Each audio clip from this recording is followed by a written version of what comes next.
Film dibuka dengan memperlihatkan suasana di tempat hiburan, di mana seorang pria bernama Si Fang sedang menikmati pertunjukan 3 penari cantik. Namun saat terus-terusan disawang, mulai terlihat keanehan, terutama setelah salah satu penari mencoba menyerangnya.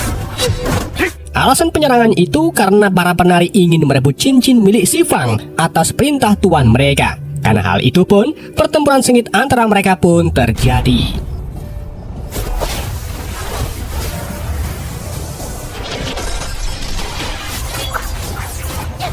Untungnya, kemampuan Si Fang ini tidak bisa diragukan lagi.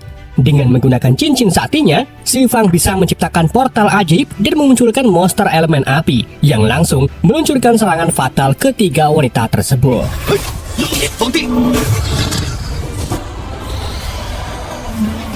Di waktu yang sama, seorang pria bernama Tao muncul dan dengan mudahnya mematahkan serangan dari si monster. Ternyata Taulah orang yang mengirim 3 wanita cantik itu untuk merebut cincin dari Si Fang. Tao juga berhasil membunuh Si Fang hanya dengan 1 pukulan dan mengambil cincin dari jarinya. Terlihat di jari-jari Tao sudah terkumpul 4 cincin dari 5 elemen cincin yang ia kumpulkan dari dulu. Dan kini tinggal 1 cincin lagi, yaitu cincin emas yang keberadaannya belum diketahui. Rupa-rupanya, Tao ini sangat berambisi untuk mengumpulkan kelima cincin tersebut. Dengan begitu, ia bisa mendapat kekuatan besar untuk menguasai dunia. Ia lalu menyuruh salah satu anak buahnya, yaitu Yoji, untuk menemukan keberadaan cincin emas tersebut. Scene lalu beralih ke seorang pria muda bernama Yang Yijin yang bekerja sebagai penjual pisau di pasar. Setiap hari, Yijin didampingi asistennya yang bernama Pang De. Sambil jualan, Yijin terlihat tertarik pada gadis penjual jeruk yaitu Aju. Yijin lalu mencoba mendekati Aju dengan memberinya sayuran segar. Namun Aju menolaknya karena ia lebih suka ditransfer duit. Di waktu yang sama, seorang pria bernama Gao Ge tiba di pasar bersama para anak buahnya. Mereka adalah preman yang ditugaskan oleh aparat desa untuk memungut biaya pajak dari para pedagang yang berjualan di pasar. Melihat kedatangan mereka, Yijin pun bergegas pergi menghindari karena tak punya cukup uang untuk membayar pajak.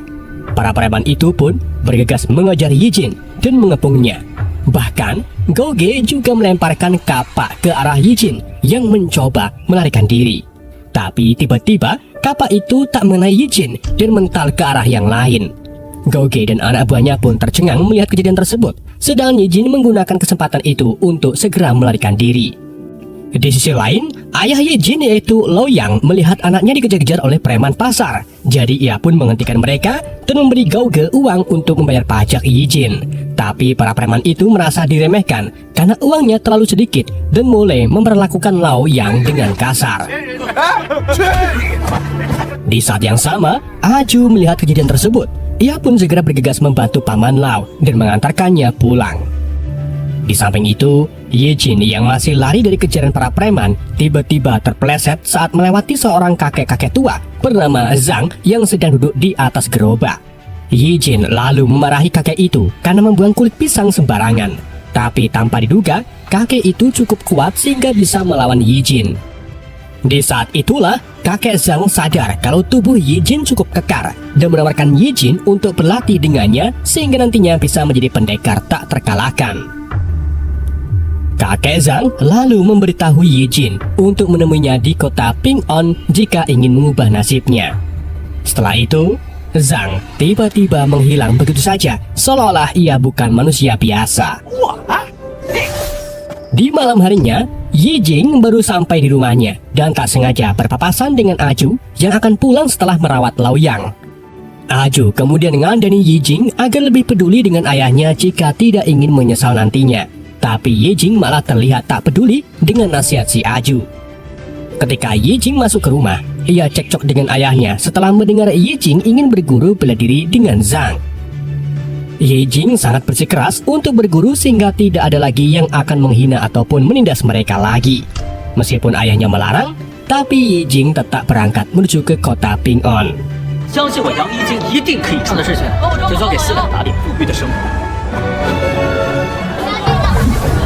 Setelah perjalanan panjang, Yijin akhirnya tiba di kota Ping-On dan mulai pencarian untuk menemukan Zhang. Ia lalu memasuki sebuah tempat hiburan di mana Yi Jin melihat sosok wanita dari sebuah bilik. Tapi kedatangan Yi Jin langsung diketahui oleh dua anak buah Tao, yaitu Guisi dan Xiao Nai. Karena mengira Yi Jin seorang penyusup, Xiao Nai pun mencoba menyerangnya menggunakan pedang. Tapi serangan itu tak bekerja sama sekali karena Yi Jin memiliki kekuatan spiritual yang bisa mengontrol benda logam. Saat Yi Jin mencoba kabur dari para wanita yang ingin membunuhnya, ia tak sengaja bertemu dengan Zhang yang sedang mabuk berat. Zhang lalu langsung membawa Yi Jin ke suatu tempat melalui sihir teleportasi. Keduanya kemudian sampai di kuil rahasia 5 elemen. Di sana, kakek Zhang menguji kemampuan Yi Jin agar menggunakan kekuatan spiritualnya untuk mengendalikan senjata logam.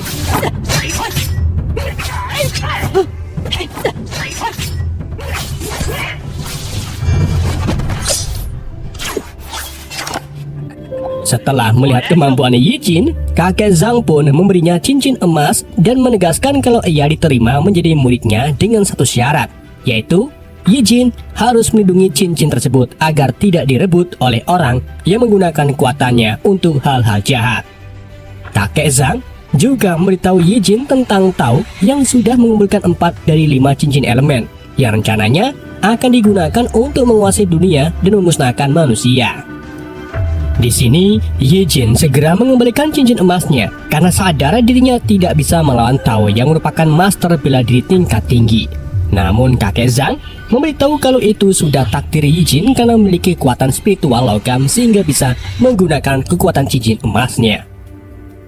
Di waktu yang sama, 3 anak buah Tao tiba dan berniat merebut cincin emas dari tangan Yi Jin. Sehingga pertempuran sengit pun di antara kedua pun tak bisa dihindari.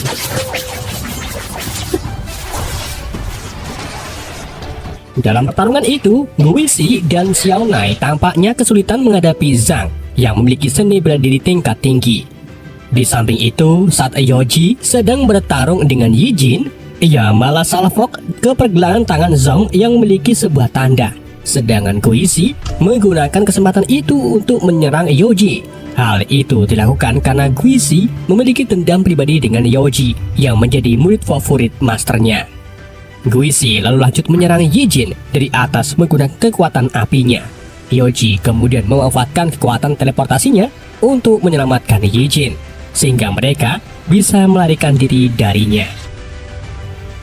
Tapi tanpa disadari, Yoji mengalami luka serius. Jadi Yi Jin membawanya dan berinisiatif untuk merawatnya sampai Yoji pulih sepenuhnya.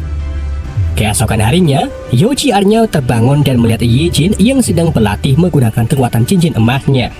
Yoji lalu memperingati Yi Jin agar hati-hati agar tidak merusak bunga teratai hitam yang tumbuh di kolam ikan.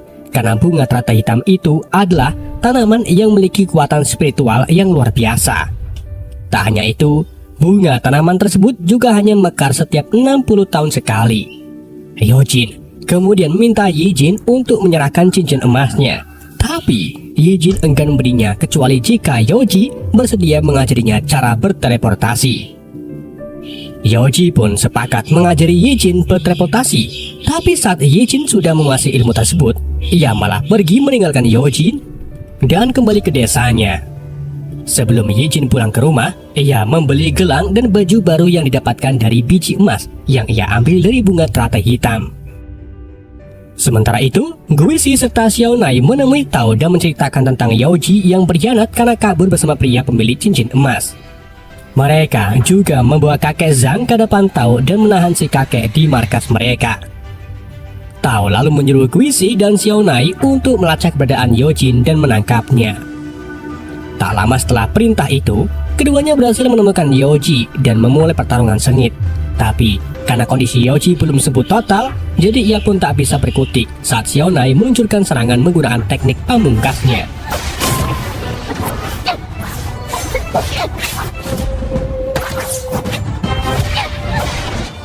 Dan saat Xiao Nai hendak membunuhnya, Tao tiba-tiba muncul di tempat kejadian dan menghentikan perkelahian mereka. Tao pun mengungkapkan kecewanya kepada Yoji karena sudah mengkhianatinya. Alhasil, Xiao Ji ditahan di markas. Sedangkan Guisi dan Xiaonai kembali ditugaskan untuk menangkap Yi Jin dan merebut cincin emasnya. Di tempat lain, Yi Jin yang baru saja tiba di rumahnya dan sangat terkejut melihat keadaan ayahnya yang terbaring sakit. Aju mengatakan kalau Laoyang sakit tak lama setelah Yi Jin pergi dari rumah tanpa pamit. Yi Jin kemudian memerintahkan asistennya untuk mencari tabib terbaik di kota yang bisa menyembuhkan ayahnya dan tak peduli berapapun biayanya. Tak hanya itu, Yi Jin juga memberi sebagian biji emasnya ke Aju agar ia tidak lagi berusaha payah berjualan jeruk. Tapi Aju menolaknya dan mengingatkan Yi Jin kalau yang paling penting di dunia bukanlah harta melainkan cinta. Di sisi lain, Guisi dan Xiaonai berhasil melacak keberadaan Yi Jin. Keduanya pun tiba di rumah Yi Jin dan langsung melancarkan serangannya ke Aju dan Pang De yang kebetulan sekali ada di sana. Setelah itu, mereka menjadikan Aju serta Pang De sandra sehingga Yi Jin bersedia menyerahkan cincin emasnya. Meskipun begitu, Yi Jin memilih untuk tak menyerahkan cincinnya karena ia sudah berjanji ke kakek Zhang. Lalu, saat Xiaonai ingin menyerang, tiba-tiba beberapa pisau terbang ke arahnya dan membunuh Xiaonai. Ternyata, pisau-pisau itu bukan dikendalikan oleh Yi Jin, melainkan ayahnya yaitu Laoyang. Selain Yi Jin, Laoyang juga memiliki kekuatan untuk mengontrol logam. Laoyang lalu membantu pertarungan Yi Jin melawan Guisi dan berhasil memojokkannya. Akan tetapi, Tao tiba-tiba muncul menggunakan kekuatan akarnya untuk membunuh Laoyang, Aju, serta Pang De tepat di depan Yi Jin. Sementara itu, kakek Zhang menyadari bahaya yang sedang dihadapi oleh Yi Jin. Ia meminta Yoji untuk menggabungkan kekuatannya sehingga mereka bisa membebaskan diri dari akar tanaman yang mengikat mereka. Di samping itu, saat Tao ingin merebut cincin emas dari Yi Jin, kakek Zhang tiba-tiba muncul dan membawa Yi Jin menggunakan jurus teleportasinya. Ternyata, kakek Zhang membawa Yi Jin ke tempat Yojin, di mana ia menyuruh Yi Jin untuk kembali ke masa lalu menggunakan kekuatan spiritual dari bunga teratai hitam.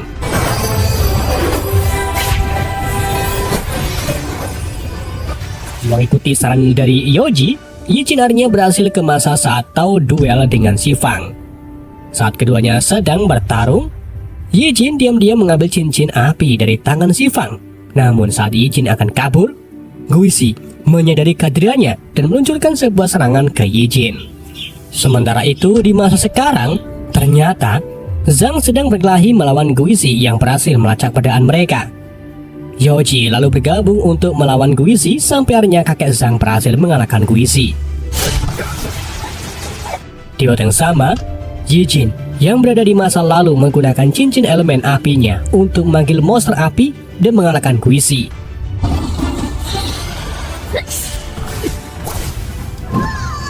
Setelah mengambil cincin api serta mengalahkan Guisi, Yi Jin pun kembali ke masa depan, di mana ia terkejut melihat Zhang yang sudah tak berdaya kan diserang oleh Tao.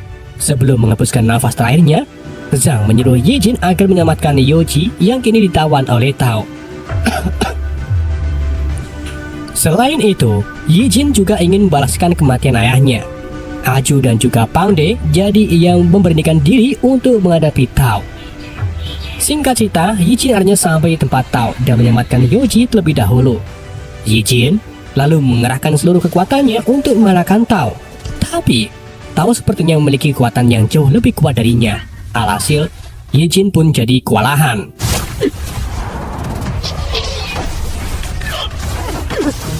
Bersama dengan itu, seorang laki-laki tua tiba-tiba datang dan bantu Yi Jin melawan Tao dengan menggabungkan kekuatan mereka. Setelah pertarungan sengit itu, Tao pun berhasil dikalahkan. Yi Jin juga tak lupa untuk mengucapkan terima kasih ke laki tua itu karena sudah membantunya. Tapi Yi Jin terlihat terkejut saat melihat laki-laki tua itu ternyata dirinya sendiri yang datang dari masa depan. Jadi, ia pun memutuskan untuk menyerahkan kelima cincin elemen ke dirinya di masa depan. Hal itu dilakukan agar kelima cincin itu disegel sehingga tak ada orang yang akan menggunakan kekuatan cincin itu untuk kejahatan. Film pun berakhir.